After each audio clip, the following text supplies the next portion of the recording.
Hello everyone. Welcome to the channel.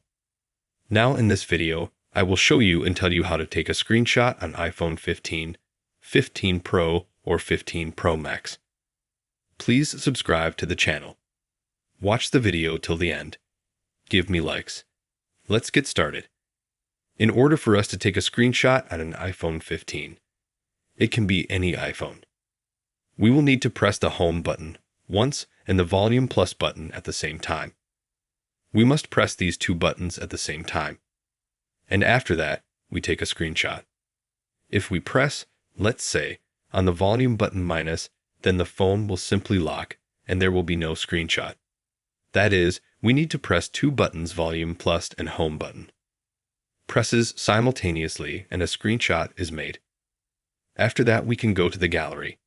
Here we can scroll down, find Screenshot, and here we will have screenshots that we have just taken. This is how easy it is to take a screenshot on any iPhone.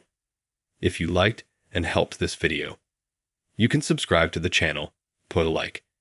Thank you very much for watching. See you later. Bye, everybody.